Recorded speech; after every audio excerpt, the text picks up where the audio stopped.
I am so glad you convinced me that the family car should be the Defender 110. It is so beautiful inside, it's so comfortable, and it just feels indestructible. Yes, it really is. I've been waiting a long time for the new model to come out. The Defender 110, I'm telling you, it's my favorite car of all times. It's my third one. You know, I have stories of going off road. The guy managed the group. He was like, "What are you doing in this beautiful car?" I'm like, "I'm going off road." He's like, "Are you sure? Because you can use one of ours." And then they look like Mad Max cars. I'm like, "No, no, no, no, we're going to do this." And he was shocked. Wow.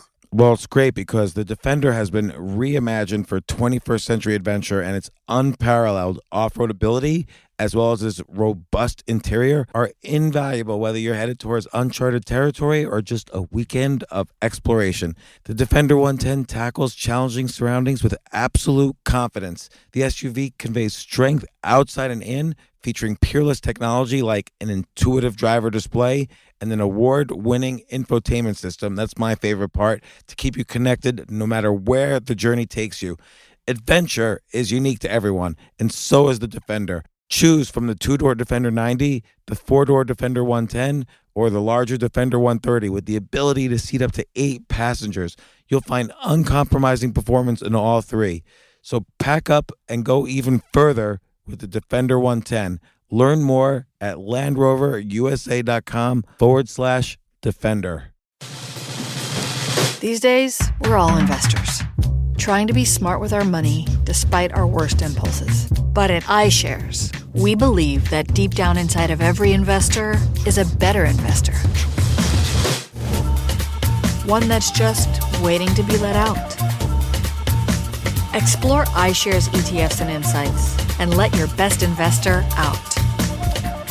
Visit iShares.com for more information. This isn't your average business podcast, and he's not your average host. This is the James Altucher Show. Today on the James Altucher Show. I love learning how magicians work. Not the magic tricks so much as everything around the magic tricks. They have to use their powers of performance to basically convince you to make certain decisions that you're not aware you're being persuaded or almost hypnotized into making these decisions. They have to misdirect. They have to entertain. They have to convince you that you're seeing real magic.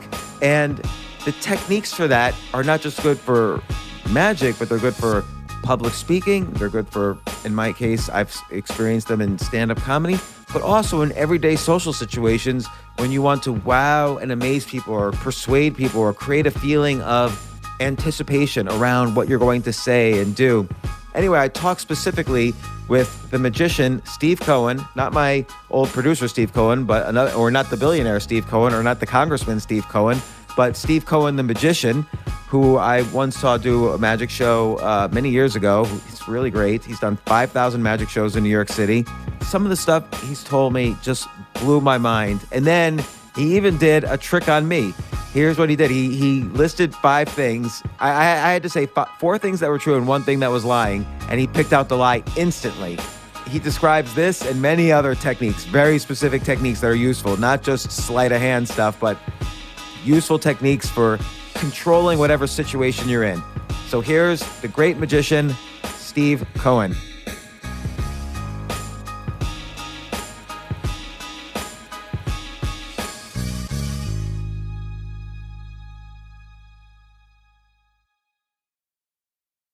And 3 of them were used in the TV show. One of them was never used in the TV show. And that's the one that this wealthy client of mine happens to own. So he lives in Detroit. He bought the Batmobile like in an auction or something? He bought the Batmobile actually directly from the builder. And it's the only one that's actually built with a proper engine. It's not plexiglass. It's not, fiberglass. There are fiberglass Batmobiles that were made just for car shows and for appearances in shopping malls and stuff like that in the 60s. But this is one that's actually kind of was the rogue Batmobile that was never used, but it could actually drive on the highway. Does it have fire come out the back? Yeah, you can do it. He actually didn't have it set up, but yeah, it's all set up that you could actually flip a switch and then there's like a propane tank in the back or butane that shoots out fire from the little rear port. It was a dream come true. And so did you drive it? I sat in the driver's seat and took a bunch of photos, but then I sat in the passenger seat as we drove around Detroit.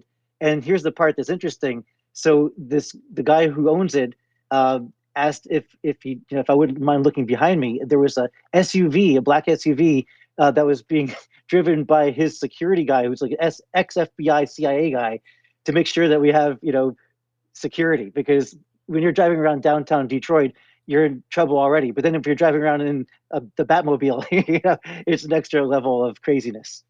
Man, that must have been fun. So Steve, I have a bunch of notes in the book. So occasionally I may look away to look at my notes. Sure thing. Did you get the other books that I gave to Jay that to send down to you? Yes, I got the Win the Crowd book. Because I gave this one to Jay also. This book from Asseline, Asseline, the publisher. Oh, I'm The sure French I got it, but you know what? I didn't see that. Like my family opens the packages and then the books disappear. But I saw the Win the Crowd. Too bad. This is actually the thing that just came out recently, and forward was written by Guillermo del Toro, the film director. And he actually had me, after doing this forward for the book, he actually then asked me to be in his next film. So I had 2 scenes with Bradley Cooper acting in his next film coming out in December. Now, let me ask you a question. Bradley Cooper, I think he's a good actor. Like, did it feel to you like he was a good actor? He was fantastic. Like, Not what only was was he it? fantastic, Oh, he was so friendly. Like he was like, for an A-list celebrity, he could have just blown off everyone on the set. He came right over to me. He walked up, shook my hand in the beginning of our 2 scenes together. And it was just two of us. It wasn't like, an ensemble. It was just, Bradley Cooper and me. And so he came over, he shook my hand. He said, "Steve, I've heard so much about your show. I'm sorry I missed it." Because he was supposed to come to the show at the Palace with Guillermo del Toro. He missed it because he had babysitting issues. So he's like, "I'm so sorry. I had to take care of my daughter. But I'm going to come back to your show, as soon as we can." So that was just great. And then in between each take, Bradley Cooper was just cracking jokes and making me feel really comfortable, because when you're around a celebrity, sometimes, big A-list celebrity, you can freeze up a little bit, right? So he was making everybody at ease, and especially me. We had a great rapport. Oh, that's awesome. So, and what was it like acting in a movie? Did you feel like you could do it? Like you're a performer, but sometimes performers aren't necessarily good at pretending to be other people, which is what acting is. It's true. That's true. Now, fortunately, I had a lot of acting in high school and a little bit in college.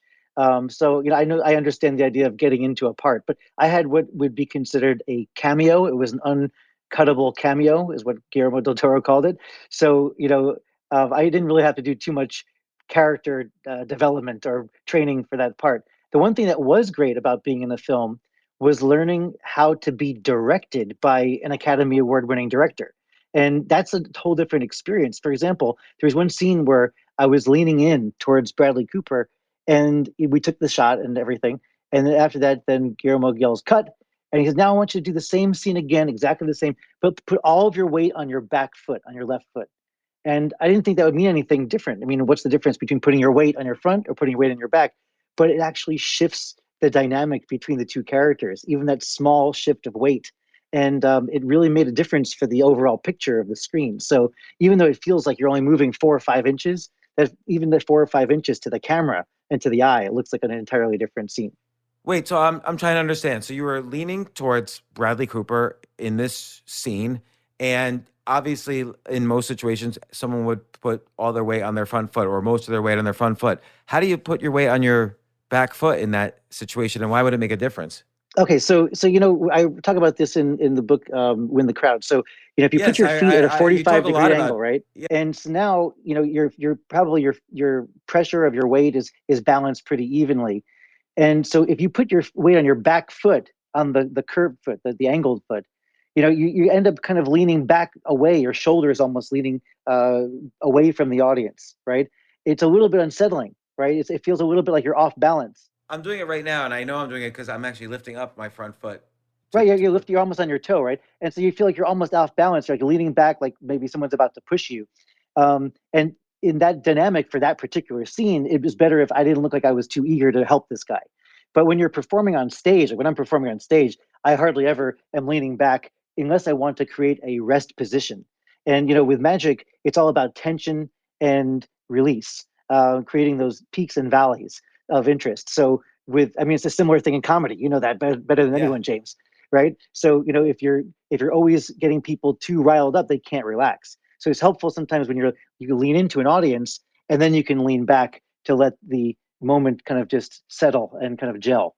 Yeah, so it's interesting because a lot of times, and I've seen quite a few magicians, including you, Steve. So everybody should know I saw you perform at the Palace Hotel. It was a great performance, and really had a fun time, and incredible magic, of course. But it really does strike me like a comedian or a salesperson or a politician have a lot of similarities to magicians. Like a comedian in particular, the magic trick is when you set up a premise and then they're expecting one thing, but the punchline is really a misdirection in using magic terminology. It's a misdirection so that it's a little bit of a shock to the system, and then they laugh once they understand that the misdirection is funny. Right, exactly. Yeah, I mean, magic, I think, is predicated on surprise. And so if I tell you up front, I'm going to be locked up in these chains and I'm going to escape from these chains. That was Houdini's act, right? The Yeah. escapology.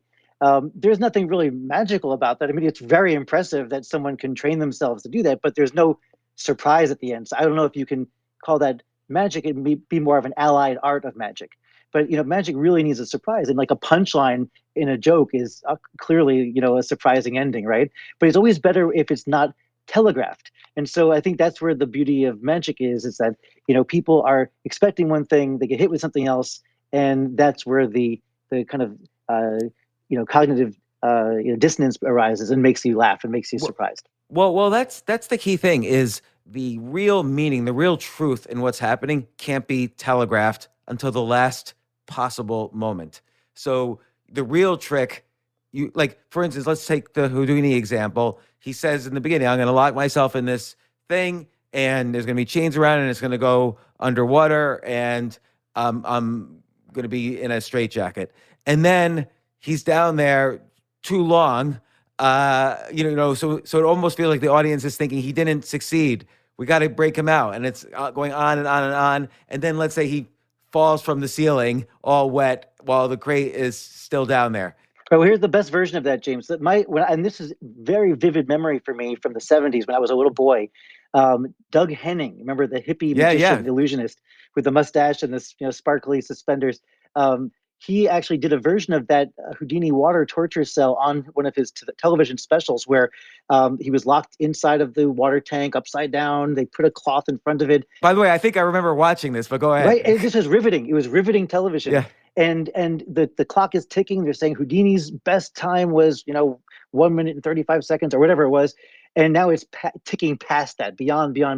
And the guy comes out from the side with an axe with a hood on, and he's ready to chop open the glass of that water torture cell. And then they drop the cloth.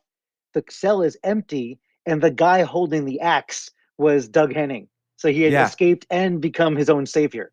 Right. So I think it's always that, what do they call that in, you remember that movie, The Prestige? They call that, magicians never used this word before, I think, but in this movie, The Prestige, Michael Caine calls that moment the prestige. When that's an artificial terminology for the film.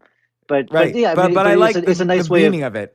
Sure, it's a nice way of putting creating a definition for that moment for sure. So I want to just say that you're a great magician, but this book, Win the Crowd, is useful for any example in life. I was thinking at first in terms of stand-up comedy. I have to actually perform tomorrow, but I was thinking then this is good for any social situation at all. And we'll get to some examples, but I was thinking about your thing of loading the pocket, where you basically put something in someone's pocket or shirt pocket or whatever, and it becomes a source of conversation later. And it reminds me, a lot of what you do is preparation for a possible moment later. Like you give the example of the magician, I think it was in Chicago, it was Jimmy Grippo, something like that. Yeah, and he throws, like the night before, he's at the bank, and he's able to, he notices the vault door closing, so he just flips a card right through there, no one notices, and the 9 of hearts is in the bank vault. And then the vault is sealed with a time lock until the next morning. Right, and so the next day he goes to the bank, and he kind of, fans out some cards, pick a card, any card, and using magic techniques, he's able to force them to pick the 9 of hearts. They think they're picking a random card, and then the card disappears or whatever, and later on he shows it in the locked, sealed vault, and they think they just witnessed a miracle. And Exactly. so I like how, but there's an out also. If he got caught or observed throwing it in the 9 of hearts, he just doesn't do the trick the next day. Right. Or you just apologize. Oh, sorry. It's just it fell out of my hand. Yeah. So I like that. I like this idea of almost setting up, almost diversifying like lots of possible moments, future moments in your life. And I like this concept. Like what are other, and I know we're going out of order a little bit on the book, but this is a fascinating concept. Well, I can give you lots of examples. I mean, Yeah. a lot of them come from the world of magic. One of my heroes is a man named Max Mellini. Max Mellini was alive in the late 19th century, early 20th century, died in 1942. But this guy, he performed for kings and queens. I actually wrote a 500-page book about him that's coming out in August. Oh my gosh. Yeah. And anyway, so he used to go around the world, and what he would do was he would hide playing cards all sorts of odd places, behind the pendulum of a grandfather clock in a hotel in Hong Kong, underneath a carpet in someplace in London. He'd go to San Francisco, and he'd fold up a card and stick it inside of a barrel of butter. I mean, like all sorts of places. And he kept notes of where he kept what cards. So when he went back to those cities, those places, those hotels, he walked in and he was armed. He was basically armed, right? He was ready to go to perform miracles, because he had basically seeded the entire world with cards in cool places and odd places that people would never have expected that he could have prepared. I love that idea. Now, what would you do if let's bring it to you're not a magician. Let's say you work in an office with 100 different people, or let's say now everyone's remote working. So let's say you have a bunch of friends. Like how would you use this technique even amongst your friends? But one of the things that I taught in Win the Crowd was, if you have any sort of fear of interacting with other people, and a lot of people are kind of, they're comfortable enough dealing with strangers, but not really to the degree that a professional would be, like a professional salesperson, a professional comedian, a professional magician, someone who's used to dealing with the public in general. Is different from the average person who's not really as comfortable maybe dealing with strangers. So one of the things I taught in the book was to hide a quarter in your hand, okay, in your fingers, behind your in your finger palm area. And then when you meet someone, just during the course of conversation, pat the person on the shoulder and try to drop that coin into another person's pocket, or into their purse, or into their jacket pocket, or some place that you can reach without making it seem too awkward. And the reason for doing this is to feel that you're kind of in control of that situation. It's like you have some inside knowledge now that the other person doesn't have. Like you've invaded their space, but you've done nothing illicit, right? You haven't stolen anything from them. What this would be called in magic is not pickpocketing, but put-pocketing. And what it does is it just gives you extra confidence when you're dealing with people. Like, there's no need for me to be afraid of this person. I've already entered their world. Does that work? Like, do you like right now I'm imagining doing it, but as is the case in many situations, you don't really experience something until you do it. So I haven't yet experienced the feeling. Like, does it change your feelings in the situation? It does. It makes you feel powerful. I mean, when the same way that Max Mellini performed with having the card behind the pendulum and the grandfather clock, and walking into that room knowing that he's got some ammunition, he has something ready to go.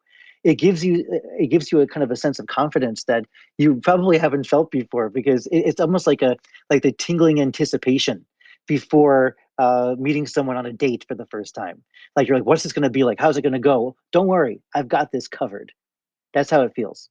Yeah, that's super interesting. So now, let me go to some of the things I've highlighted. First off, I want to cover the maxims of magic, which aren't, you talk about, magicians don't reveal their tricks, don't repeat a trick, whatever. But these maxims of magic are very interesting. It's be bold, expect success, don't state, suggest, practice, practice, practice, and be prepared. And I want to deal with the first, third, and fifth. Be bold. Okay, sure. Yeah, so being bold sometimes, like you go onto the stage and you have to kind of exude confidence that you own the stage somehow. You can't let the audience think you're you're nervous, for instance. You have to exude confidence. And let's say someone's going into a conference room with all their bosses and they're asking for a raise. So a very difficult, high stakes situation, maybe akin to performing. How can they be bold?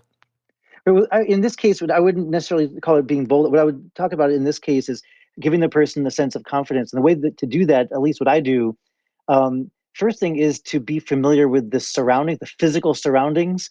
If you're going to do a show someplace, it's always helpful to what they call tread the boards in advance, to get to the place early, walk around the space, feel like you actually own the space to some degree, even if it's not your own office or your own stage. I've got my own showroom, right? So I know where I'm going to be. It feels very comfortable. But when you're performing or if you're entering someone else's space, if you could somehow get into that area a little bit early just to feel confident about knowing the parameters of the space, I've always found that to be helpful. The other part also is before you enter the room, and I do this off stage in my own shows, is I like to do a very deep breathing exercise. And it may sound silly or pointless, or it may sound superfluous to someone who's trying to ask for a raise. But, a lot of times we go into situations and we look a little deflated because we may not even believe in ourselves. So what I often do is backstage before I'm walking on is I'll do 3 very deep breaths. I learned this from yoga class when I was in college, but you take a deep breath first, filling up the bottom of your lungs and the middle of your lungs and the top of your lungs. And then while you're still kind of full of all this air, that's when I walk into the room. And I call this floating into the room because you're so full of air at that point. It's like you're a balloon. And believe it or not, it actually helps you exude confidence. Are you you're still on the inhale when you walk into the room?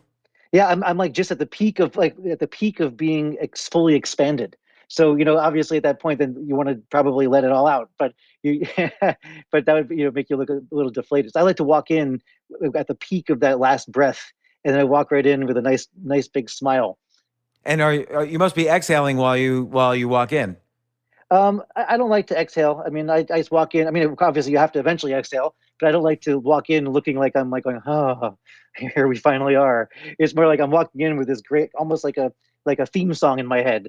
I'm going to go in there and show them something that they've never seen before. I was thinking about this while I was reading this section. Like obviously, and I've seen you perform. Obviously, you're projecting enjoyment and confidence, and that you really appreciate that the audience is there. But sometimes I've seen other performers do almost the opposite and achieve almost the same effect. Like you walk in and you say, "Well, now I'm just making this up, but well, now after seeing you guys, there's one thing I know for sure: I wish I was home." And and sometimes the audience laughs and they appreciate that also because it sounds really authentic. They don't feel insulted, in other words. Sure. Yeah. It just depends on what type of a character you've created and what you're portraying. In my case, I want people to feel welcomed and I want the audience to gel quickly. One way to do that would be to antagonize everyone or to show your own disdain for being there, I suppose. But like in my case, I love doing my show. Now, remember, I've done the show over 5,000 times. It go close to 6,000 performances. When I did my 5,000th show, the mayor of New York declared a day in my honor called Chamber Magic Day, Wow. which was pretty exciting. I have a proclamation on my wall. I think that was de Blasio's best proclamation. Maybe, yeah, the only one with actual positive consequences. Exactly. Um, But in any event, though, yes, you could definitely gel an audience by making them kind of feel some antagonistic views towards you. But I found that the opposite works for my personality. yeah, and I guess if you really exude authentic disdain, they might not like you. It's just more of a joke, and they become curious. Or Sure. there maybe is a mystery. Is he really serious or not? It's an artistic choice, because the character I play on stage is an extension of myself. So you might remember, I'm known as the Millionaire's magician. Yes. And this may seem like it's crass, it may seem like it's kind of bombastic to call that, but the character that I'm playing, performing in a Victorian age ballroom, where I'm wearing a white tie and tails, and everyone expects to see someone who's of that era, of that time. Someone who's walking off the Titanic, for example, if it ever landed. So the point being that people have an expectation, and I try to meet that expectation. if I was performing for farmers in the Midwest, I'd probably call myself the farmer's magician. Well, it's funny though, like you talk about, you have a chapter on commanding the room, and a little bit is, or I am interpreting a little is that you almost want to seem a little larger than life. Like, you have the chapter stick your neck out, and would that be a correct interpretation? Like I was trying to figure out, like sometimes, you also write about this guy Al Reese who advises that you pare away everything in your personality that is superfluous to your target market. So what do you do when you're trying to kind of craft this larger than life personality? Well, here's what happened with me. So, like I mentioned, I started off doing magic for birthday parties, bar mitzvahs, corporate events. And, I was just like every other magician. I was kind of a generic magician. And I talked with my best friend, who happens to be a marketing consultant, a guy named Mark Levy, who's really a genius. You should meet him. And Mark said to me, he said, "What's different about you? Like, why would anyone want to hire you as opposed to any other magician? What makes you special? How would you be, defined in specific and easy terms?" And I said, "Well, I mean, I grew up in Chappaqua, New York, right? It's fancy suburb of Manhattan, and most of my clients are very wealthy." He goes, "Tell me more about that." I said, "Well, I performed for David Rockefeller at his estate in Pocantico Hills, and I've done lots of performances for A-list people in country clubs, et cetera, et cetera." And he said, "Stop right there." He says, you need to change everything. You need to focus on being the magician for the filthy rich." And I said, "If I call myself the magician for the filthy rich, I'm not going to get paid no, I'm not going to make any, gigs. I won't have a single client." He said, "See, Steve, if you aren't willing to give up the $2,000 gig, you'll never get the $20,000 gig." And I That's said, very "Okay, that's a interesting. good point." And I said, "I can't call myself the magician for the filthy rich because it's really outlandish." But I remembered that a magazine article had been written about me in Avenue magazine, and they called me the Millionaire's magician. And I said, "I could call myself that." He goes, "That's it." He said, "Drop everything." He said, "I want you to make business cards. I want you to make stationery. I want you to call yourself the Millionaire's magician." And I said, "No way. Not happening." My parents said it was stupid. My wife said it was a stupid idea. Everyone I talked to, all my friends said, they gave it the kibosh. And he said, "Listen to me. Trust me. This is what you need to do. Just trust me." So anyway, around that time, I went to England and I did some shows for a whole month in London, doing shows for the public. And the British media ate it up. They said, "There's the Millionaire's magician visiting from New York City, performs at the Waldorf Astoria Hotel. The Millionaire's magician performs for all these A-listers." And when I came back to New York, it was like a reverse import. And the media reads the media. The New York media now was reading the British press, and they were saying the Millionaire's magician is back. And it reminded me very much so of when Houdini went to Europe and he came back. He was known as Europe's eclipsing sensation, and he was a reverse import. Houdini was an American, but he was a reverse import, having had great success overseas. So anyway, that was kind of what started off my differentiation here, and that's sticking your neck out. Like, I did something that was very uncomfortable for me, and that's basically just setting up a shingle and saying I'm worth it. And of all the great things you can do in New York City, it takes guts. It takes real balls to hang up a shingle in New York City and say this is what you need to come to, as opposed to going to Hamilton or the Producers at that time, or any of the big Broadway shows, going to Carnegie Hall. Instead, I think you should come to the magic show. You see what I mean? Yeah, and so the section right after that says uncover your hidden traits, which I agree is also very interesting. Like, what makes you unique? It's like you said earlier. Why would someone come to see you as opposed to, let's say, another magician? Like, what?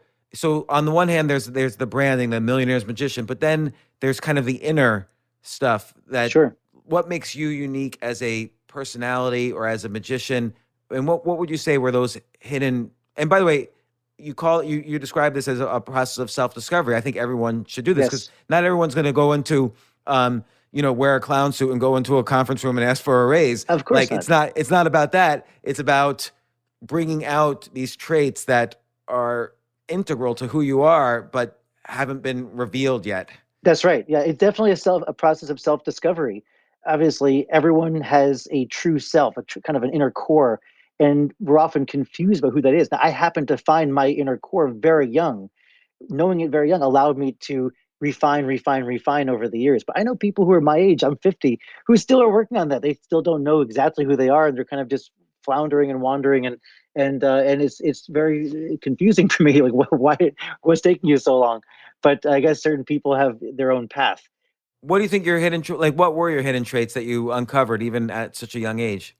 Well, I always had what my aunt, my great uncle was a magician. He was an amateur magician.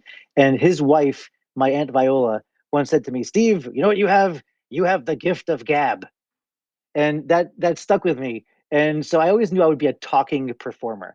And when it comes down to it, like in my environment, like I'm in total control. Off stage, I tend to just kind of casually banter with people and chitter chatter, but I still love to have a good laugh with people and have a fun time. And I know that you know that world because you live in the comedy club scene.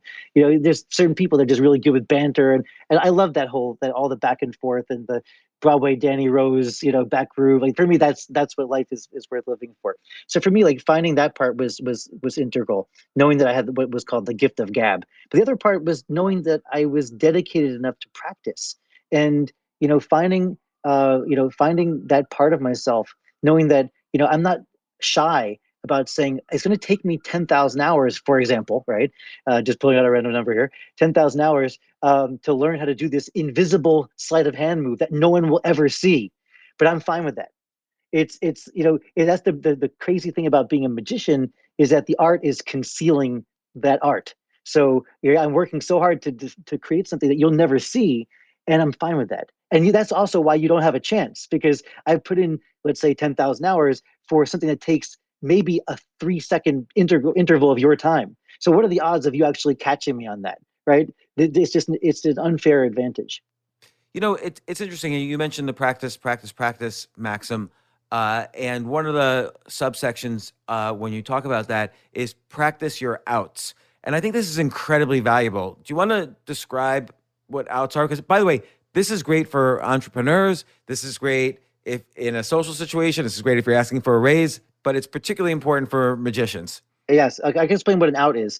So there was a great book that came out, I think maybe the 1940s or 50s, that's called Outs, Precautions, and Challenges. It's a book for magicians, and it teaches what do you do if the trick goes wrong?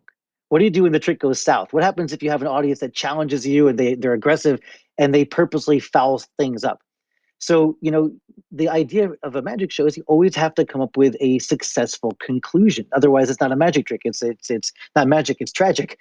So the idea really is to have in the back of your head a plan B, C, D, E, and F, and these plans are called outs. And those are basically the avenue that you would take if your original plan doesn't go well.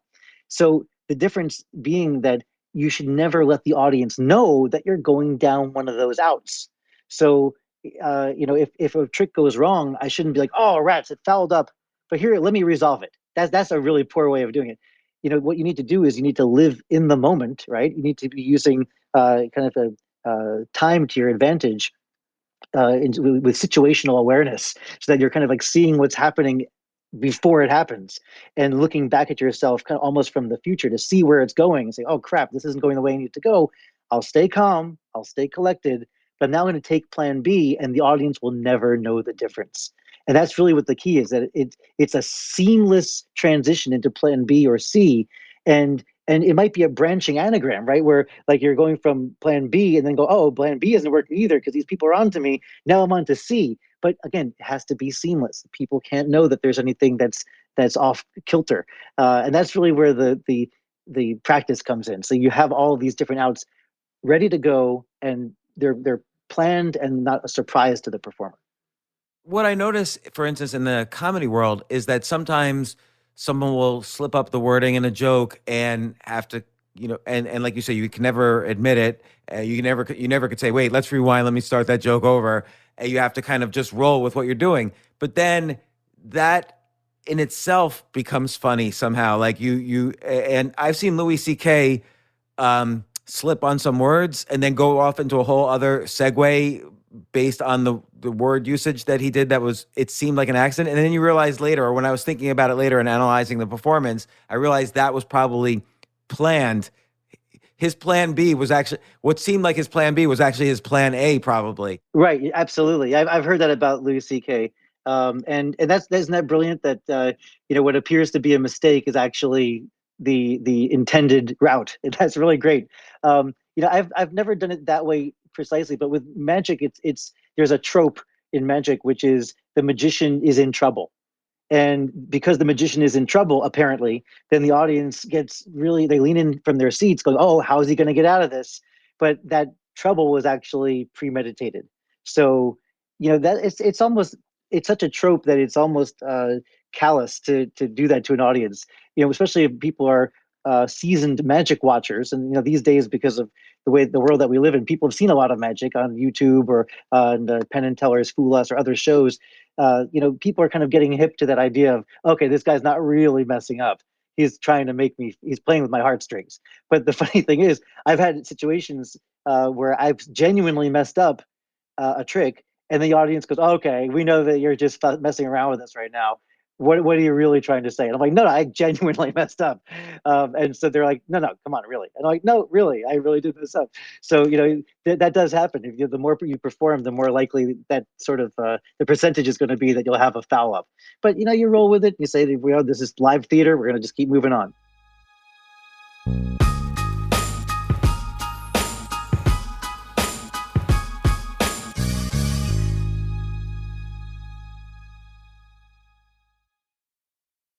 Small business owners are savvy and know how to get maximum value from their monthly business purchases.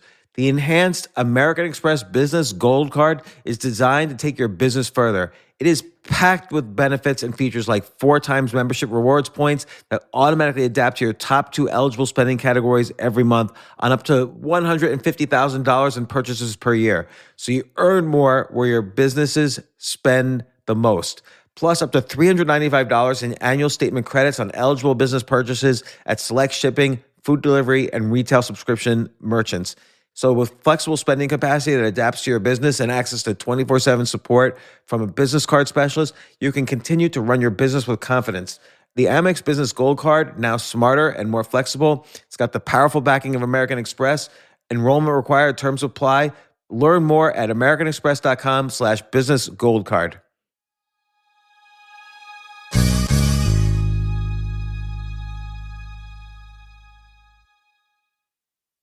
You know what I love about fantasy sports is that even though I'm not going to be a great basketball player or a baseball player or a football player or whatever, I feel like I get to participate and make decisions and use my knowledge of these different leagues or these different sports to compete. So it's like I can pick my team or I can pick my favorite players and I could use my knowledge to make predictions and maybe even make money. So with the basketball season here, you can now pick combo projections across football and basketball from the Specials League on Prize Picks. This is a league created specifically for combo projections that include 2 or more players from different sports or leagues. Want to play alongside some of Prize Picks' favorite players like rapper Meek Mill and comedian Andrew Schultz, who's also been a guest on this podcast, and I've been a guest on his? You can now find community plays under the promos tab of the app to view entries for some of the biggest names in the Prize Picks community each week. Look, Prize Picks even offers a reboot policy so that your entries stay in play even if one of your players gets injured. For football and basketball games, if you have a player who exits the game in the first half and does not return in the second, that player is rebooted. Prize Picks is the only daily fantasy sports platform with an injury insurance policy. What? So, I love playing it. I love anywhere where I can use analytical ability with my interests to demonstrate some skill and maybe make some money. And I like the game-like aspect. I do wish they had chess as a category on prizepicks.com, but I'll settle for what they've got. Maybe I should make my own fantasy chess league. But in any case, I love Prize Picks. Go to prizepicks.com/James. Use code James for a first deposit match up to $100. That's the easiest $100 you're ever going to make. So that's prizepicks.com/James and use code James. Daily fantasy sports made easy.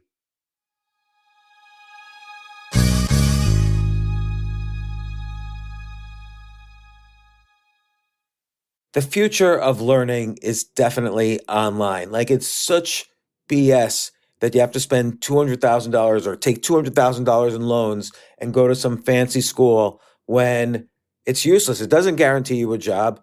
Most employers, including me, do not care about degrees or grades or anything like that. We want to care that you love what you're doing, that you know what you're doing, in some cases that you have experience or that you're willing to learn. But people in general love learning and are curious. Like the key to success is curiosity. And I think masterclass.com is the perfect model for online learning. I'm really happy they're sponsoring this episode. If you're going to give a gift, give the gift of learning. Masterclass makes a meaningful gift this season for you and anyone on your list because both of you can learn from the best to become your best, from leadership to effective communication to cooking. Let me tell you some of the classes I've taken. I've taken comedy from Steve Martin. I mean, can you believe I can take a class from Steve Martin on comedy, or Judd Apatow, my favorite comedy director? I could take an actual class from him on writing. Wolfgang Puck on cooking. Dan Brown on writing, or Judy Bloom, who's been on this podcast, on writing. By the way, Wolfgang Puck also has been on this podcast. It's such a pleasure. I try to take classes all the time from masterclass.com. And whether you're watching Masterclass on TV or listening in audio mode in the app or on their site, the quality speaks for itself. It's like these masterclass instructors are your own personal mentors that are going to help you reach the next level. How much would it cost to take one-on-one classes on comedy from Steve Martin or on chess from Gary Kasparov? You just wouldn't be able to do it. But it would cost hundreds of thousands of dollars. With a masterclass annual membership, it's $10 a month. Memberships start at $120 a year for unlimited access to one-on-one classes with all 180 plus masterclass instructors. So it's not just $120 for one instructor. You get all 180 plus masterclass instructors. Boost your confidence and find practical takeaways you can apply to your life and at work. And if you own a business or are a team leader, use Masterclass to empower and create future-ready employees and leaders. That's the real education in today's world. So this holiday season, you can give one annual membership and get one free at masterclass.com/JAS. JAS, of course, stands for the James Altucher Show. So right now you can get two memberships for the price of one at masterclass.com/JAS. Masterclass.com/JAS. Offer terms apply.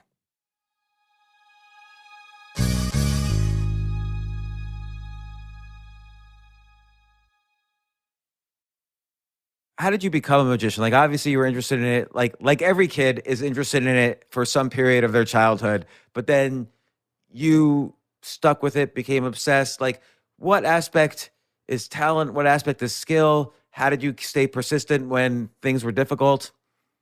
Yeah, well, it's a great question. I started when I was 6 years old. My uncle, as I mentioned, was an amateur magician, and you know, there was just something about being able to fool adults when I was a little 6-year-old boy that made me feel very powerful.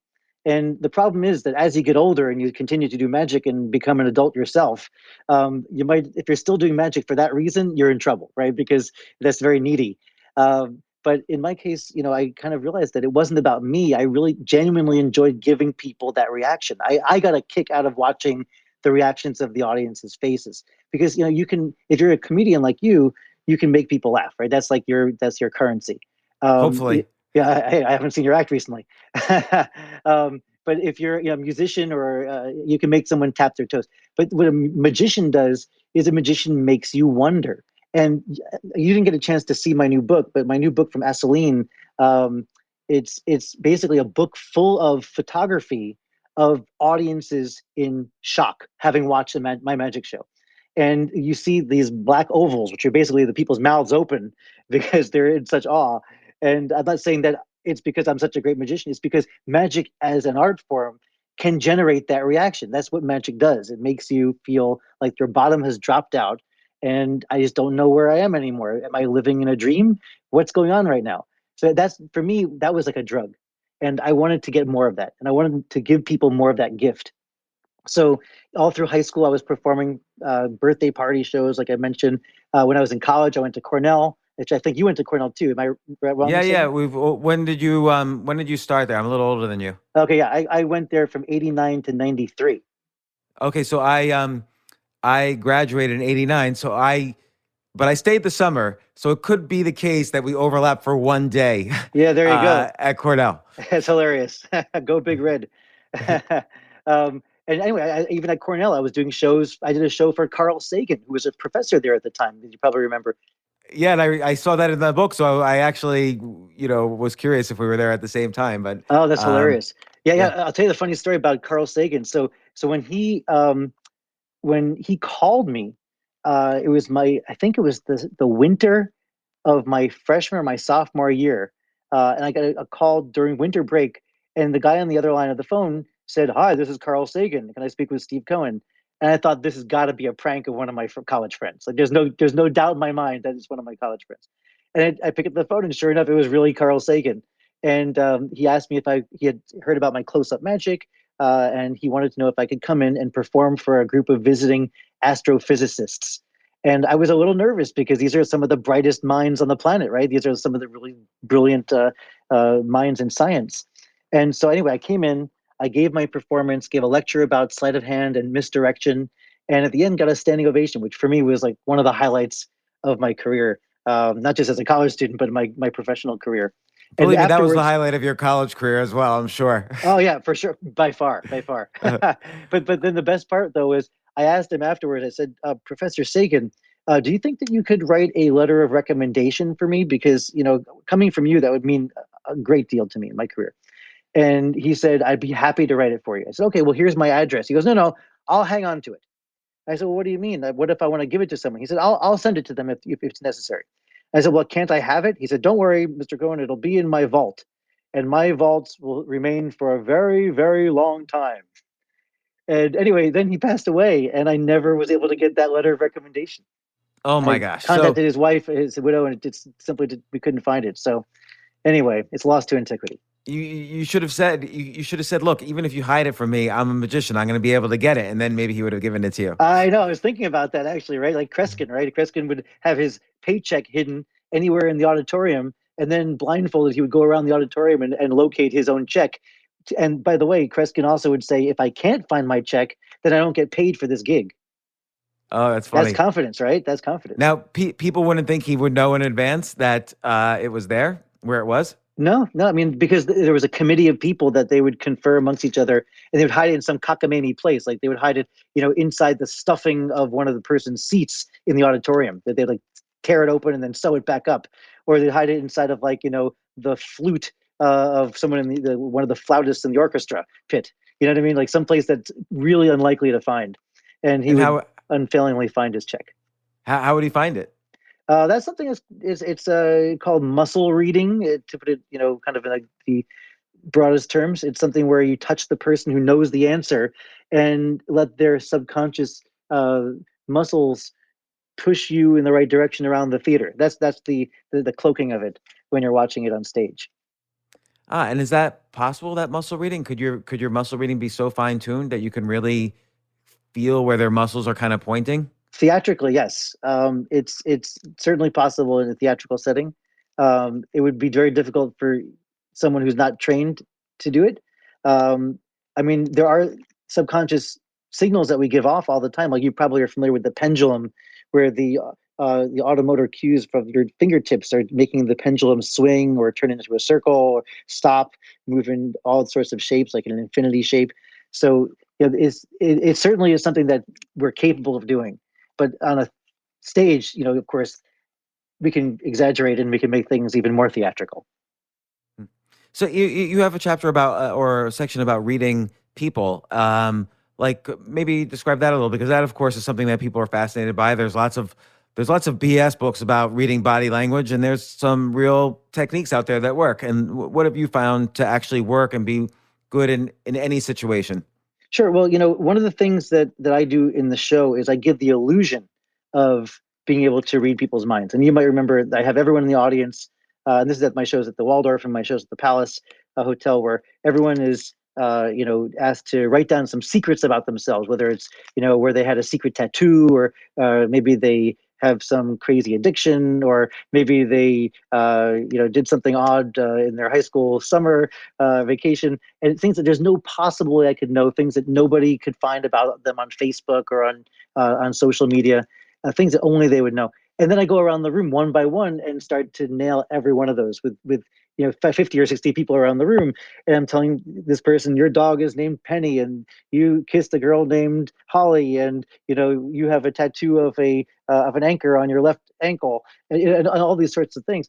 One of my favorite ones, by the way, was when there was a lady, this is at one of my first shows, who was very hesitant to let me read her mind, because what she had written down secretly on her card was that she was a nanny during the daytime, and at night she was a professional dominatrix.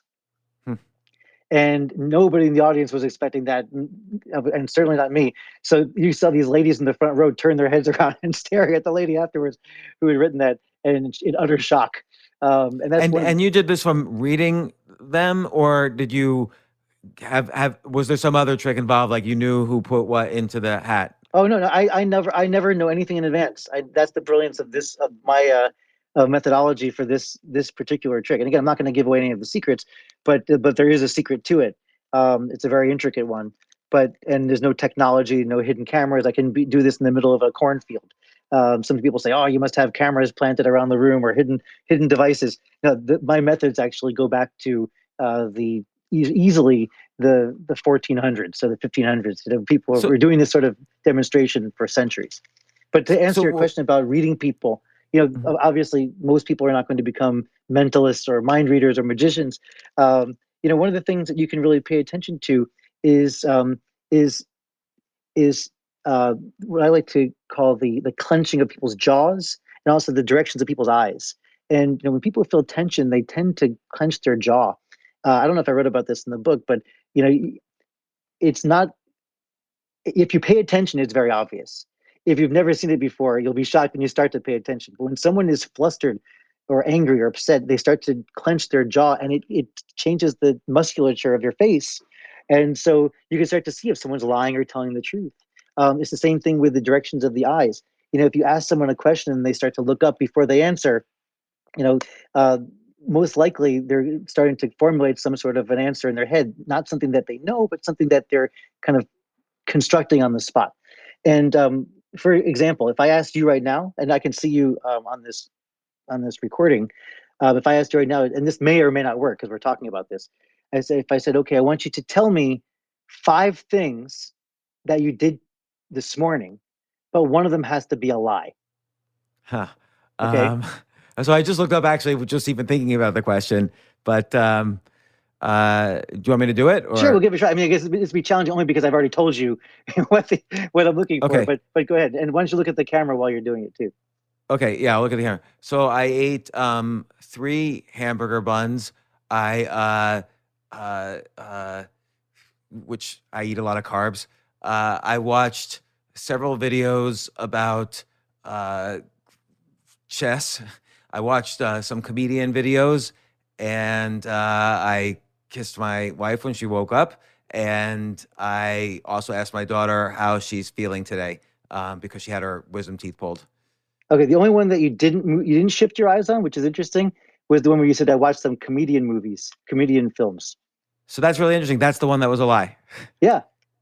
So exactly. So instead of looking up, but you see the difference is in this case, and I was just looking at you on the screen here, and we're in different states. Yeah. So you're in Florida, I'm in New York, but still, even from that distance, I was able to tell you which one was a lie, right? So right, and that's interesting because I'm interested in comedy. You don't necessarily know if I have kids or anything else, and yet you're saying that. So it's not so much the eyes looking up; it's the eyes doing. Is this the one time the eyes are doing anything different? Right, but remember, since I happened to call attention to it in advance, you might have genuinely be flicking your eyes around to counterbalance that, to kind of throw me off. So I was able to find the one that was the atypical response in this case. You know why I was moving the eyes around, actually, because I was thinking of this while it was happening. I wasn't trying to do anything tricky or fancy. I have trouble remembering what I did in the morning. Like, I can remember what I ate for breakfast maybe on a random day when I was 17 years old, but this morning I can't really remember so well because, the day gets packed and you discard short-term memory sometimes.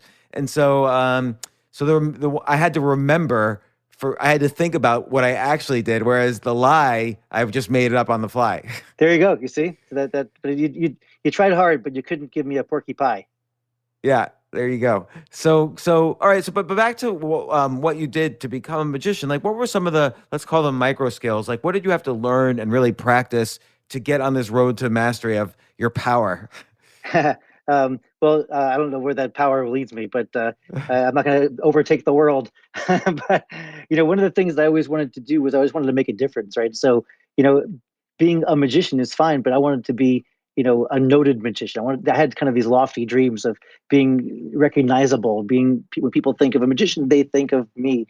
And so, I think having that great sense of self-confidence is kind of the baseline. It's the self-love or self-worth. That's really important if you want to become a performer. You have to already feel loved on your own without the need for another audience to Mm. to kind of validate you. I mean, it certainly helps when you get that response, but I don't think it's something that should be what feeds you. What feeds you really is your own self confidence, your own self worth, and your own self love. So that actually helped me early on, having a good family that always supported me when I wanted to go out and do a magic show. Most Jewish parents, obviously my last name is Steve Cohen, I have a Jewish family. Most Jewish parents want to have a physician, but mine ended up with a magician. So, the point being that they were always really supportive of shows. They would drive me before I had my driver's license to do performances. So I think that's kind of the baseline first, is having a support team, people who really care about you, that they support you, even if you're trying to do something which is a little bit outlandish. If people keep on saying, no, you can't do it, no, you can't do it, then you have to overcome quite a hurdle. But if people are always supporting you, my mother was always willing to take another card. If I said, Mom, take a card, okay, whatever she was doing, it wasn't ever a bother for her. And I think that's part of what kind of kept me being encouraged, was just knowing that my family was behind it. But then as far as the micro skills, obviously the sleight of hand, it's like practicing the piano or practicing the violin. It's incessant practice. And during school, I had cards and coins in my hand. I was always flicking things around between my fingers, and that was part of the joy of growing up for me, was learning. And I learned from not only magic books, but there was a magic camp, a summer camp. You know how they have baseball Yeah. camp and soccer Yeah. camp? There's actually a magic camp for young magicians that I went to and later became a counselor at. Now I go back as a guest performer. So it's just a way of giving back to these young kids. In any event, so the incessant practice, and the reason that I like to So, practice. sleight of hand was like, is that like moving the quarters between the fingers? Sure, sure. Yeah, like that's called the steeplechase, when you make the quarter run across your fingers. The steeplechase, definitely that sort of thing. But also like learning how to shuffle a deck of cards. For example, I don't know if you can see this through your monitor, but I can take any deck. And by the way, I sent you a bunch of cards. I don't know if you got these, but I sent you some cards that I made. If you take a look at the monitor, you'll see. I gotta make sure we just moved to this house. I gotta find them. I want this. Yeah, I sent you, because I made my own branded cards, and they're just beautiful, the top quality cards in the world. So yeah, I sent you a couple of decks. When I did my 20th anniversary show, I made this deck, and the 5,000th show, I made this deck. So you can see those beautiful logos. Anyway, what I've learned to do is take any deck, and decks are from all different qualities around the world, and be able to weave them together in an instant, so that every card is perfectly shuffled one by one by one by one without any variations. I don't know if you can see that, but I can do this, and many magicians can do this, but I've learned to do this behind my back without looking, just by touch, and be able to create what's known as a pharaoh shuffle, where every single card is interlaced, single card, up, down, up, down, up, down, without any variation at all. And I could do this one-handed. I could do it behind my back, like I mentioned. You can name a number from 1 to 52, and I can make that card be the one card that's off in the count. So in other words, if you say like 24, then I can go and weave these together, and now you can count down to the 24th card. You'll see that there's two cards right here. Do you see that? That there's two cards there instead of a single one. And that's simply because of massive amounts of practice. So the practice itself is the joy. And they say that the journey is the destination, right? That enjoying the practice is actually, for me, has become part of the whole magic experience. Because then when I go in front of an audience, I'm utterly relaxed. I'm never doing something that I haven't done thousands of times before. So that's what gives you the utter confidence to walk in front of a stranger and show them something that is essentially a confrontation. Wow. So, like, how many hours do you think you actually were practicing some form of sleight of hand or shuffling or whatever? No exaggeration. I have cards in my hand morning, noon, and night. I've been doing magic every day since I was 6. When I leave the house, I have a deck of cards in my jacket pocket or in my bag, and it actually gives me a sense of confidence. Like I'll pat my pocket to feel that there's a deck of cards in there, and I know that it gives me confidence because I could be anywhere and start a show if I had to. And I'm a little bit less inclined to do that now. But when I was younger, especially in trying to make my mark and being in New York City, which, as you know, is a big city, but it's also a small village, you tend to meet similar people all the time. People have seen you, people have heard about you. So people would stop me on the street, and I get stopped all the time. People would say, "Hey, you're the magician. Can you show me something?" And if you're not ready to do something, like, well, actually, I don't have my doves with me, you know. So having a deck of cards has always given me that extra sense of confidence. So, when you graduated college, did you move to New York and start trying to be a magician? Like, what was your first kind of leap into it as a career? Yeah. So after Cornell, actually at Cornell, I met my future wife. She's Japanese, and so we moved to Japan together. And I actually speak Japanese at a native level. So when I went to Tokyo, I was working first as a translator and an English teacher for a short time, but then I ended up getting a gig working at the Park Hyatt Tokyo, which, if you've ever been to Tokyo before, it's one of the best hotels in Asia. So I ended up performing there for some really heavy hitters because of the clientele. And the thing that I learned from that experience, James, was when I was working at the Park Hyatt on Sundays, I was also working on Fridays at this other club in the Ginza area, which is also a very fancy spot, but it was a down market kind of a pub, like a beer hall. And I was doing exactly the same magic tricks for the down market bar as I was for the highfalutin people in the penthouse floor of the Park Hyatt Hotel in Tokyo. And the reaction I was getting at the bar was not as good as I was nearly as good as I was getting at the hotel. And I realized that the surroundings, the venue, helped to create the experience. And that planted a real seed in my head. So when I eventually moved back to New York, I was doing a little bit of work here and there as a magician, but it wasn't really going anywhere until I had this idea. What if I was going to perform in some place grand? What if I kind of made this into a very intimate and elite type of high fruit on the tree that you have to reach for event? And so I started doing the show at not a hotel yet, but at the Gramercy Park National Arts Club, this Oh yeah, beautiful, I know that beautiful place. club you've Yeah. probably been to. And so I did the show there for a couple of months. And then at the very last show, someone invited me to the Waldorf Astoria. I ended up doing the show there for 17 years. Wow. So it was pretty. So you basically learned what your environment was, and then how did you get in Gramercy Park? Did they ask you? Did you approach them, or did you rent the room? Yeah, And like, did you? at heart, I'm an entrepreneur. So like everything Mhm. I've done has been self-produced. People have asked me, okay, will you come and perform at the Magic Castle? Will you come and perform at my comedy club or wherever? But I like to do things in my own environment because to me, that's part of what the experience is. And I learned Mhm. that from that dichotomy that I told you about in the bar and the fancy hotel in Tokyo. Um, so doing the show in the penthouse of the Waldorf Astoria, where people are going into this special lobby, the Waldorf Towers, where only the president usually comes in with the Secret Service, and you're going up in an elevator up to the 42nd floor, walking down this hallway. Like everything you're going through is a picture frame, a mental picture frame, and each picture frame gets more and more grand until you're walking into this room where the Duke and Duchess of Windsor used to live half of the year, and they've got their grand piano and their tapestries and whatnot. It's just the environment even before the show starts has set you up to say this is going to be something else. It transports you, and that's where I think magic needs to be. It needs to be kind of a transported world so that you're feeling that you're living in a dream even though that you're awake. I'm wondering if that's a little from your personality, and that you like the grandness of those situations. But like, take someone like Chris Angel, his personality might be more where he likes the dive bar, performing there, something like Sure. that. Sure. I mean, again, everyone is their own artist, right? And your artistic mind speaks to you. Your heart leads you in the direction that speaks to your story. And I realized that my story happens to be one of that I grew up in, surrounded by wealth. I wasn't a wealthy guy, but I grew into it. And creating the Millionaire's Magician character actually has, for me, defined my business to such a kind of laser focus that, am I a millionaire? Yeah, the business has turned into an incredibly lucrative one, but only because I was able to kind of pare away, like we talked about before, things that were extraneous. I wasn't. If someone said to me, "Okay, would you want to come and do a show at the dive bar?" Now I would just simply say, "No, it's not for me."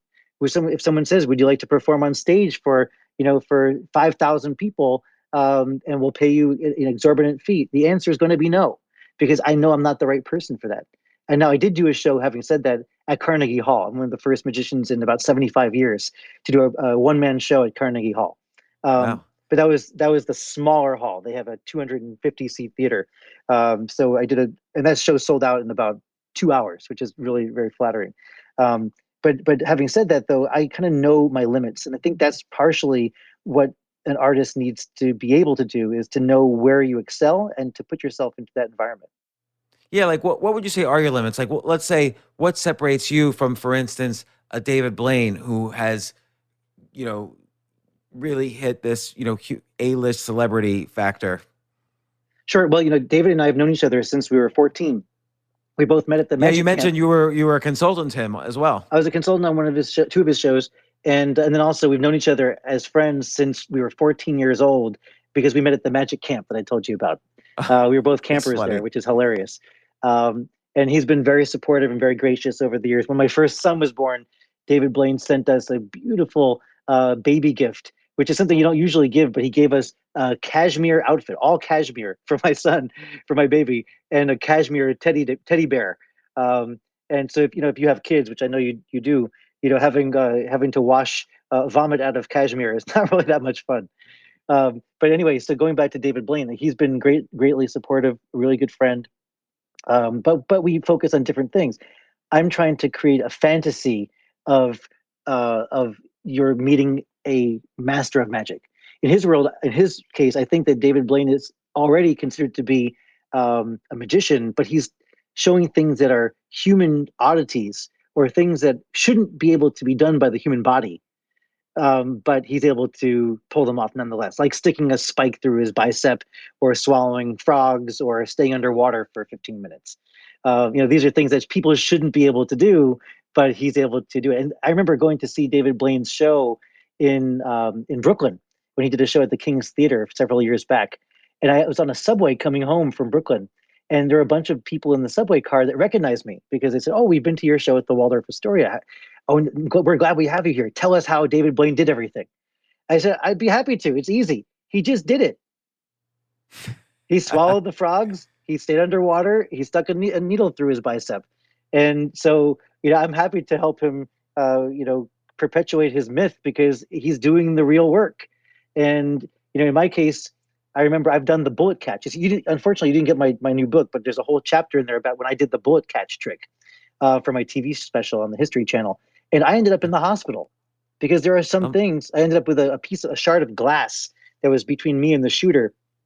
The glass shattered. The glass came straight at my chest, shattered at my bicep and my pecs, and I ended up with this massive blood tumor that kept on growing. And I had to go to the hospital to explain it to the doctor about how I got shot by a bullet and caught the bullet in my teeth.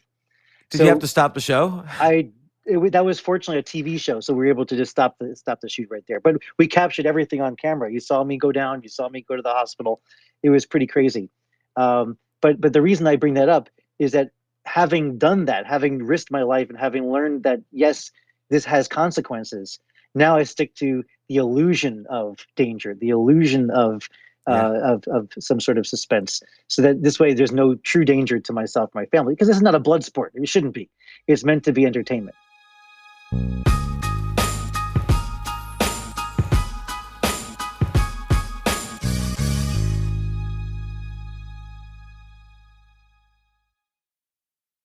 This is such a valuable service for all business owners, big businesses, small businesses, doesn't matter. I wish I had this in the many different businesses that I've started.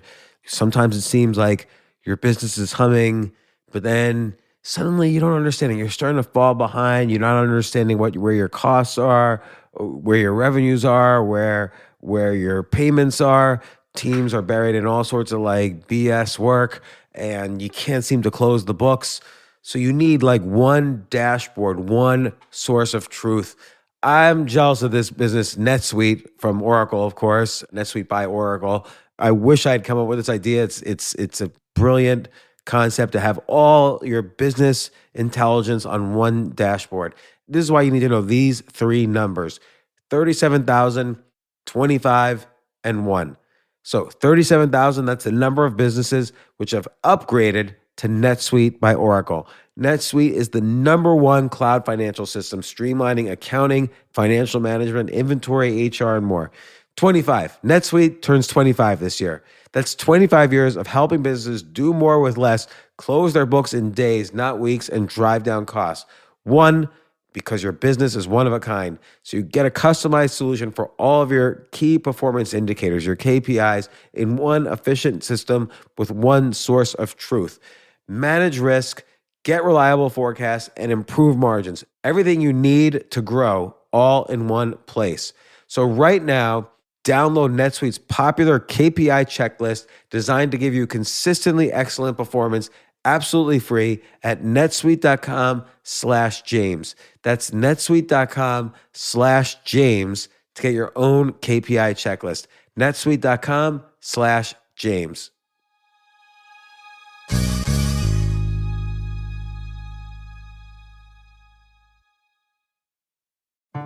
You can cross your fingers and all your toes during a data center migration.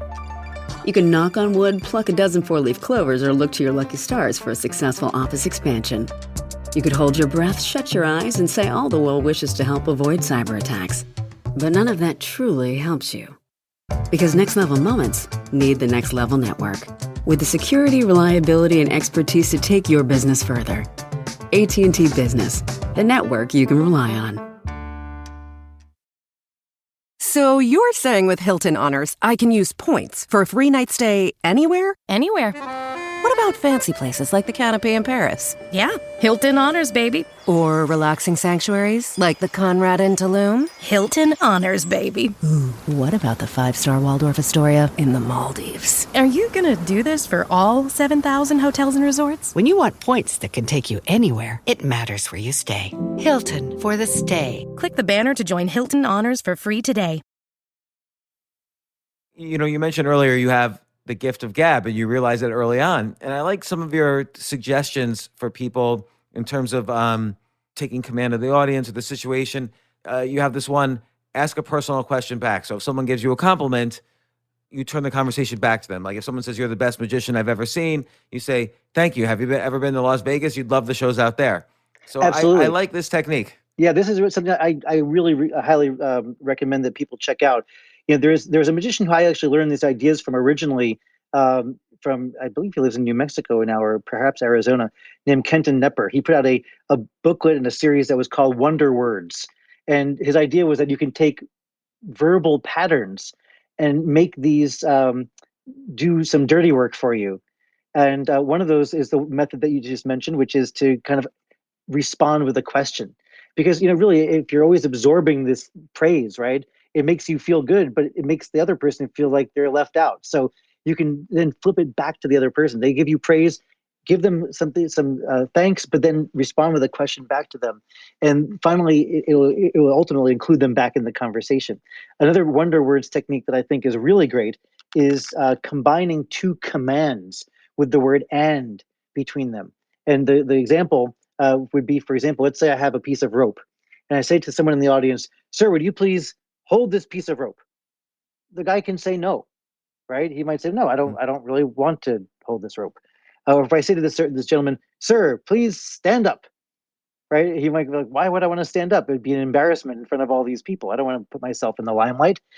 But if you say those two commands with the word "and" between them, "Sir, please stand up and hold this rope," invariably they will not have any hesitation. They'll stand up and hold the rope. It's like clockwork. And the reason is because it's easy to deny one command, but not two. You've seen this in practice. Like you've seen it where if you give one command, a higher percentage of people will say no than if you give two commands. Oh, all the time. I mean, this is the whole show. I'm doing it and people are not even aware of it.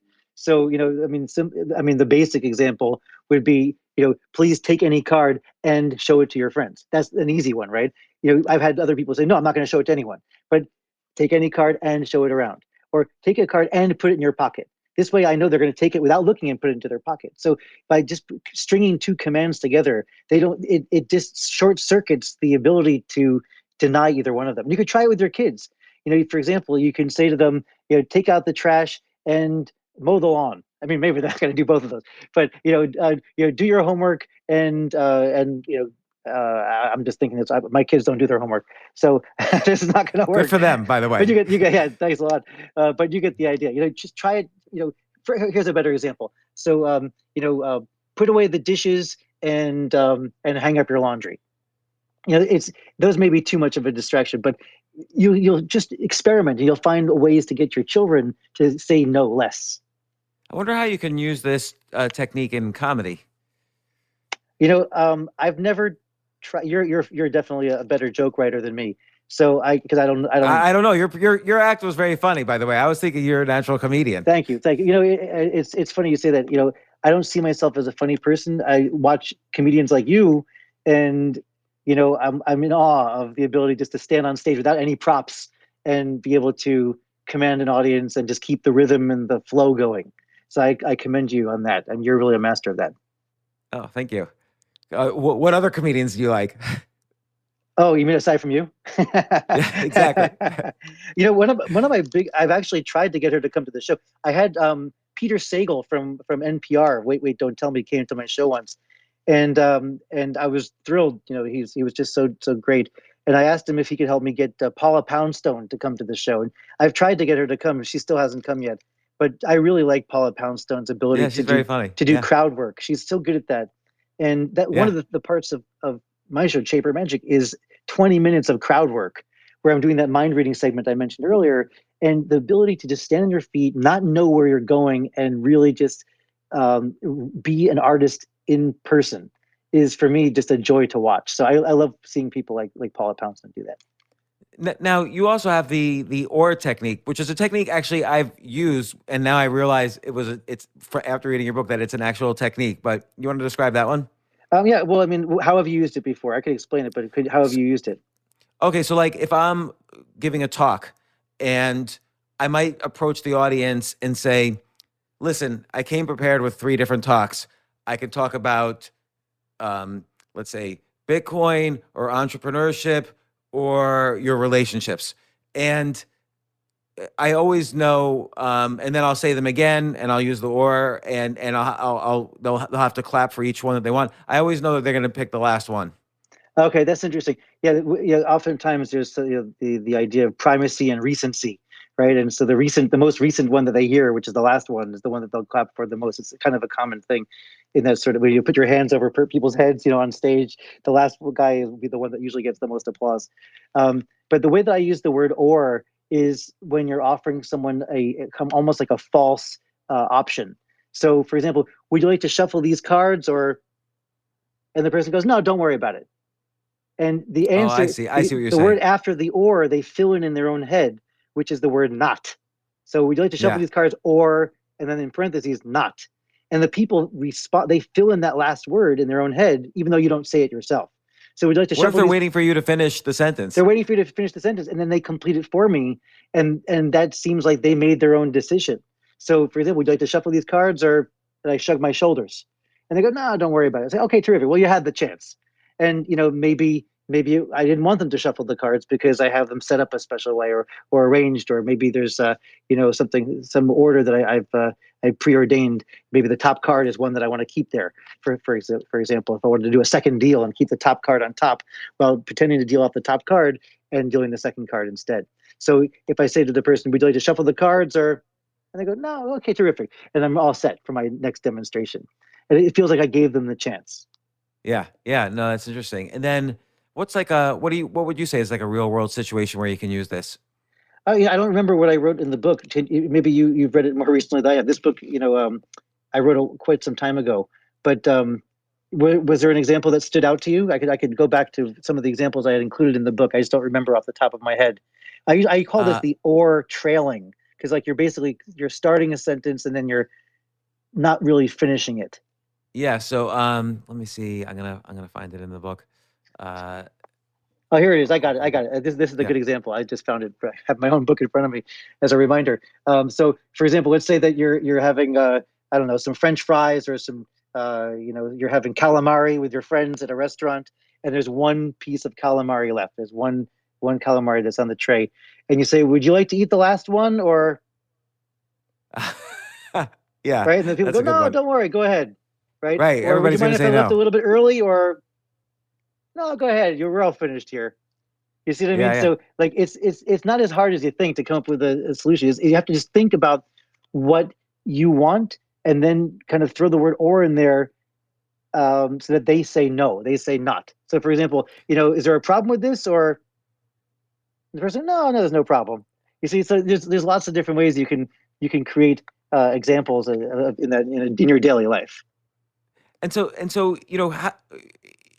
the book, there's a little paragraph where you mention David Blaine. You're working with David Blaine, and he gave you advice. He said, "Don't prepare what you're going to say. People should feel like you're talking to them for the first time." And yet, when you're doing 5,000 shows, how do you avoid seeming to over prepared? Yeah, it's a real challenge. You've probably seen either Las Vegas performers or probably comedians as well, that they have almost a sing-song voice when they're reciting their script or their lines, because they've done it Yeah, so many times that it doesn't it, sound it feels genuine anymore. acted. Right? It's just Yeah, it's just totally put on. It's totally preordained, and that's one of the big challenges I had to overcome uh, when I was about maybe three-quarters of the way through those 5,000 shows. I realized, man, I'm getting burnt out. I'm saying the same things over and over again. I'm like a machine. And that's so dangerous when you put yourself into that state of mind. So the way that I do it, and this is, this is not my own idea, is to think there's someone in this audience, maybe a little boy, that had to save up a lot of money. Maybe he had to save his allowance for 3 months to be able to pay for one ticket to be sitting here. And I owe it to that little boy to give him a fresh performance, because this is the first time I'm ever going to perform this, and this is going to be the last time I'm ever going to perform it in front of these people. So it has to be genuine. And so I basically convinced myself, I'm going to have fun. I'm not going to go out there and make it sound like I've done this before. And if I feel like I'm having fun, it'll come off as fresh. So the way I learned it really was in high school, when we used to have performances in my theater club. I was a member of my high school's theater company, and so we would do three or four shows per weekend. And our theater director, who was a really talented director, a guy named Phil Stewart, who also taught people like Vanessa Williams and Harrison Ford when they were younger, so he said to us, "Look, go out there and make it fresh. Convince yourself this is a fresh audience. You're going to perform it fresh." And so I just keep the word fresh in my head. And I just try to remember, this is not about my experience. It's about the audience's experience. and all this stuff is so fascinating to me because it's both genuine and it's a technique.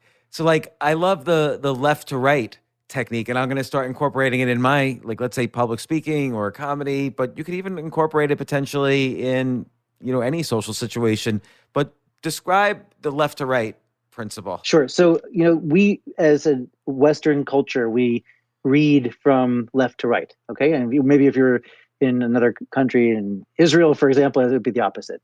But, since we feel most comfortable seeing things from left to right, it often would help if you presented your information in that order, not from your own perspective, but from your audience's perspective. Remember, your right is the audience's left. So it doesn't make sense if you're going to present, let's say you're a salesman and you have three different products you're going to be presenting to your client: the least expensive, the medium, and the most expensive. And if you put them onto the table in front of or between you, and the most expensive one is to your right, and the least expensive one is to your left, for you, it would feel like a natural progression. Let's start from the left and go to the right. But to the audience, that would feel backwards. It would feel, like I mentioned before, some cognitive dissonance, because you're not starting in what would be the natural progression. So make sure that you're seeing things from the audience's perspective and beginning on the left and always going to the right. And if let's say you're giving a performance or a presentation, let's say you're giving a talk or you're a comedian, and if you start your presentation and you're on your left side of the stage left, it's not going to feel as comfortable as if you were starting on stage right, which is the audience's left, right? So, in fact, I would try to enter the stage. I try to, at least if I can. I like to enter from the audience's left. And this way, it feels like the beginning of a story, right? The beginning of the story starts here. The ending of the story will end at the other side of the stage. And I move slightly to the left, my left, their right, throughout the performance. It just feels like they can remember different vignettes happening, and they happen in different places on the stage. How many people do you think know that? Like, how many performers use that technique? I've never even heard of this. Well, I mean, if you're a stage director, you would be familiar with this for sure. But as a regular, a college professor probably wouldn't know it. A comedian might not know it. But that's why we're all here, right? We're trying to learn something new. I mean, I'm not saying I'm the be all end all of stage technique, but I've just done it a lot and have learned interesting, tidbits along the way, and I've experimented a lot. I've been a failure for a really long time. So, I've tried all sorts of things until it finally started to click. And then I started to go back and say, well, why did that work? Oh, I see. Because I was standing in this area of the stage. Maybe if I do it again in that area of the stage, I'll find similar success. So even just your physical location in the room can change the direction or the flow of a performance or a presentation. It's also fascinating. Like, I could go on and on. Like, I encourage, there's the chapters on reading people. You give all these exercises too for building confidence. Like, go next time you go to a movie theater, go to the very front of the theater and just stare back at the audience. You could even pretend you're looking for someone, but stare back at the audience for as long as you can handle it, because it feels very uncomfortable. Sure. And you have all sorts of like exercises that are real world exercises that people could do. Can I give you one that I think is really, really fun to try, especially on a crowded street in New York City or wherever you happen to be? It's the one that you might remember. It's called the 10 Steps in Blindness. And so basically what you do is, and this is to take in more information. I do this because as a magician, you sometimes have to take in a lot of information in a short amount of time and remember it, so that later on you can spew that information back out in a more measured way. But what I like to do to kind of get that massive amount of information in, like a shutter of a camera, is when I'm walking down the street, I close my eyes for 9 steps and open my eyes up only on step number 10. And then and I take in as much as I possibly can during that one split second, and then close my eyes again and walk another 9 steps and then open my eyes again. And if you do this, I've done this in crowded places like Grand Central Station. You try to avoid getting bumped into. But if you're going to start off, obviously, in some place a little less risky, like inside of a park or some place that you're not going to trip or fall. So also fascinating stuff. And there's so much more in the book. And I know this one was written a while ago. It's called Win the Crowd. What's the book that you have? And I just tried to find it on Amazon even. No, this book is not. Yeah, the next book is called Confronting Magic. It just came out in January. It's not on Amazon. Asoline, I'm holding it up to the camera for you to see it. Asoline is a really high-end book publisher for coffee table books. It's spelled Assouline. And so Asoline. Assouline. Right. And so they put out, you probably heard of Taschen, those really big, beautiful coffee table books. Asoline is a competitor, and they've been in the business for like 30, 40 years. So it's a really established company. Their books sell for like $1,000 a piece. This is not one of those. This one sells for 60. So it's bargain basement, but it's covered in silk. This is actually, if you can see it, the cover is made of silk. And the book, as I mentioned, has a foreword from Guillermo del Toro, the film director. It's filled with photos of people who have the experience of watching magic. And in fact, I show different tricks in here, like my Think a Drink. You remember that trick, James? When I have a tea kettle that pours any drink that you ask for over and over again around the room. Yeah. So that was amazing, actually. There's pictures of the audience experiencing that. And if someone asks for a martini, they get a martini. But the next guy asks for a gin and tonic, he gets a gin and tonic. Next guy from that wants to have a hot chocolate with mini marshmallows. He gets a hot chocolate with mini marshmallows out of the same spout. The next guy wants to have a Manhattan with bullet rye bourbon or bullet rye, and they get that. So it's pretty amazing. That trick is highlighted in here, as well as the Indian rope trick, which I saw when I was in India. I've got a whole chapter about that, and all the celebrities I performed for. The list goes on and on. But there's a lot of cool photos of people being shocked, and also there's a lot of essays about magic that are included. Oh, that sounds wonderful. I'm definitely, if I don't already have it, I'm definitely getting it. Well, you have it. So I sent it to you. Maybe you didn't get it. You didn't open it yet, but it's definitely somewhere in your palatial house. yes, and my I don't know if I would call it palatial, but you live in New York City, right? Yeah, I'm on the Upper Obviously. West Side, not far from your comedy club. Oh yeah, because I've seen you at the comedy club. We've hung out there. Well, that was the funny thing is Uh, that you have, you collaborate with a guy named Steve Cohen, which is the same name as me, right? And I yes, bumped into you and Steve Cohen out in front of Stand Up New York.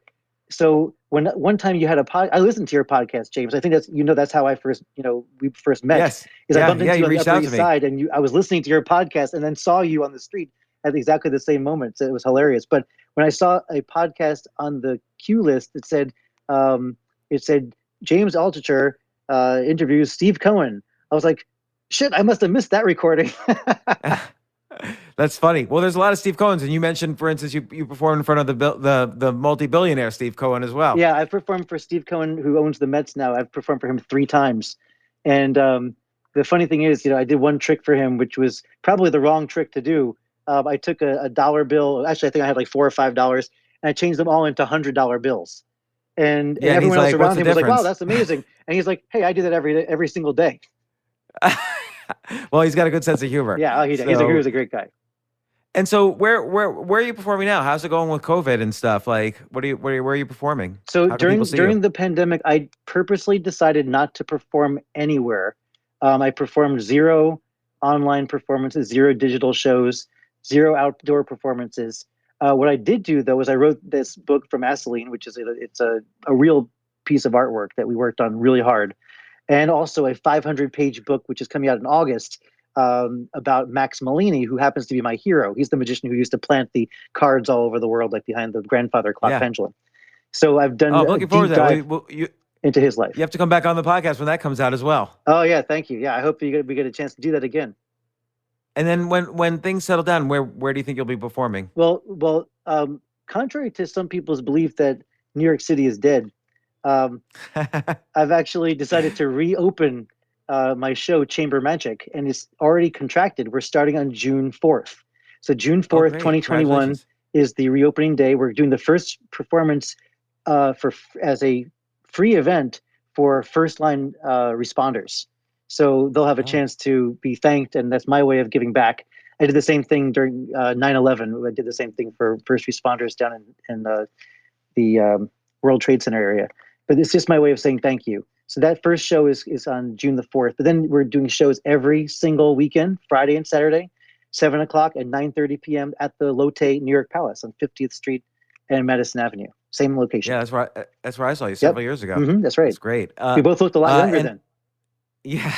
And then, okay, so how could people find the book? They go to ASSOULLINE.com. Yeah, the new book is from Aceline, so Aceline.com. It's also on my website, and if people get it from me directly, I could autograph it to you if that means anything to you.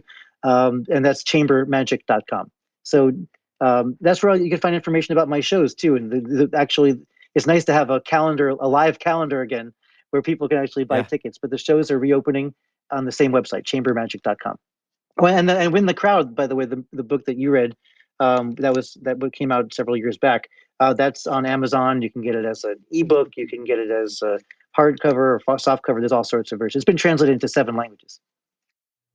Well, it's amazing, and I'm sure I'm looking forward to confronting magic as well, and then this next book, the book about Max Malini, and I should change my name to Kohini. Yeah, well, Houdini, right, took his name from Robert Houdin. Yeah, right. Robert Houdin. One time I got an award. This a little bit, if you allow me a little bit of bragging, I got an award from the National Arts Club, that group I told you about. It was like a lifetime achievement award for the art of magic. And the guy who gave me the award was Dick Cavett, the famous old time talk show host who I'm really fond of. So it was a great honor. And one of the things he said is that when he was younger, he actually was friends with Johnny Carson. And Johnny Carson used to be called the Great Carsoni. And so, oh yeah, because he was a magician, amateur magician. He was a very talented sleight of hand guy. And Dick Cavett also does some sleight of hand magic, particularly with rope tricks. So Dick Cavett called himself the Great Cavetti. And then he says, "Aren't we glad that the Great Kohini doesn't quite work?" Yeah, that's funny. It wouldn't work. Well, thank you once again, Steve Cohen. You can find him at the Palace. You can find his latest book, Confronting Magic, at Asaline.com or chambermagic.com. And I also highly recommend Win the Crowd. And I'm looking forward to your next visit to the podcast. Thanks again, Steve. Oh, thanks so much, James. It was great to talk to you again.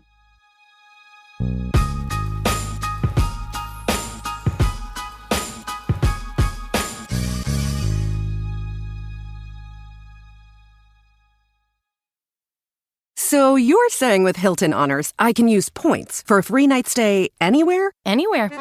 What about fancy places like the Canopy in Paris? Yeah, Hilton Honors, baby. Or relaxing sanctuaries like the Conrad in Tulum? Hilton Honors, baby. Ooh, what about the 5-star Waldorf Astoria in the Maldives? Are you gonna do this for all 7,000 hotels and resorts? When you want points that can take you anywhere, it matters where you stay. Hilton for the stay. Click the banner to join Hilton Honors for free today.